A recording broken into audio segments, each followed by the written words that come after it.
Batch ముఠా చేసిన శవయాత్రపై పోలీసులు సీరియస్ అయ్యారు. మనిషి చనిపోయారనే మానవత్వంతో మంచిగా చెబితే పోలీసులపైనే ఎదురుదాడికి దిగడంపై ఆరా తీశారు. అసలు అంతమంది ఏ విధంగా వచ్చారు, ఎవరి పాత్ర ఎంతవరకు ఉందనే దానిపై విచారణ చేపట్టారు.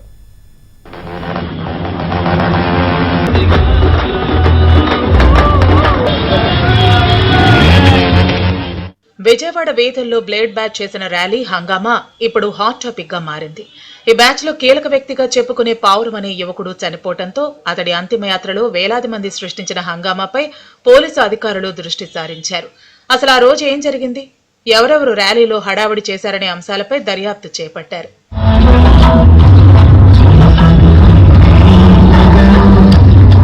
విజయవాడ కృష్ణలంక రాణిగారి తోట ప్రాంతానికి చెందిన చనపాల ఫణీంద్ర కుమార్ అలియాస్ పావురం అలియాస్ పండు అనే వ్యక్తి గంజాయి బ్లేడ్ బ్యాచ్ సభ్యులలో కీలకంగా వ్యవహరించేవాడు. ఇతడిపై కృష్ణలంక పోలీస్ స్టేషన్లో రౌడీ షీటు ఉంది. దీంతో కుటుంబ సభ్యులతో కలిసి భవానీపురం పోలీస్ స్టేషన్ పరిధిలోకి మకాం మార్చాడు. అతని కార్యకలాపాలు మరింత విస్తరించడంతో గంజాయి బ్లేడ్ బ్యాచ్ సభ్యులు పెద్ద ఎత్తున పరిచయం అయ్యారు.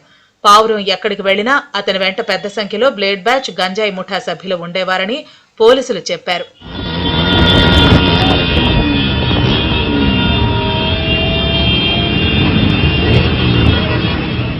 ఈ నెల 3వ తేదీన వీఎంసీ చెత్తవాహనం డ్రైవర్ అజాగ్రత్తతో వెనుక నుంచి ఢీకొట్టడంతో ఫణీంద్ర కుమార్ తీవ్రంగా గాయపడి మృతి చెందాడు. కృష్ణలంక హిందూ శ్మశాన వాటికలో అంత్యక్రియలు జరిపించేందుకు అంతిమయాత్ర నిర్వహించారు. ఈ అంతిమయాత్రలో నగరంలోని సుమారు 2000 మందికి పైగా గంజాయి బ్యాచ్ బ్లేడ్ బ్యాచ్ సభ్యులు పాల్గొని డీజేలు ఏర్పాటు చేసి పాటలకు డాన్సులు వేస్తూ హడావుడి చేశారు. వీరి హడావుడిని గమనించిన భవానీపురం పోలీసులు కృష్ణలంక పోలీసులు వీరిని అదుపు చేయాలని ప్రయత్నించినా పోలీసులపైనే తిరగబడ్డారు. అయితే మనిషి చనిపోయి బాధలో ఉన్నారనే మానవత్వంతో ఆ రోజు పోలీసులు ఓర్పుతో వ్యవహరించిన ఆర్యాలి వీడియోలు పోలీసులపై దౌర్జన్యానికి దిగిన ఘటనలను సోషల్ మీడియాలో పోస్ట్ చేయడంతో విషయం పెద్దదైంది.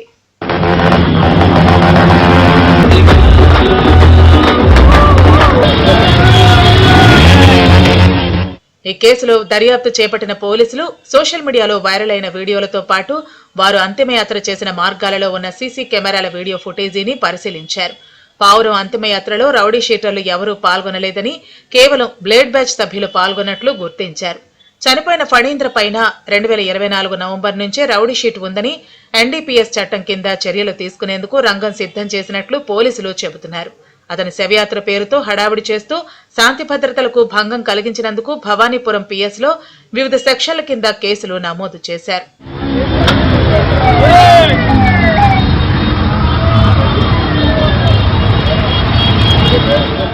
మొత్తానికి ఈ కేసును పలు కోణాల్లో విచారణ చేపట్టారు.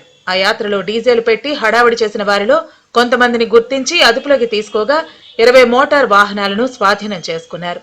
ఈ విధంగా ఎవరైనా ప్రజలను ఇబ్బంది పెట్టేలా చేస్తే కఠిన చర్యలు తప్పవని పోలీసులు హెచ్చరించారు.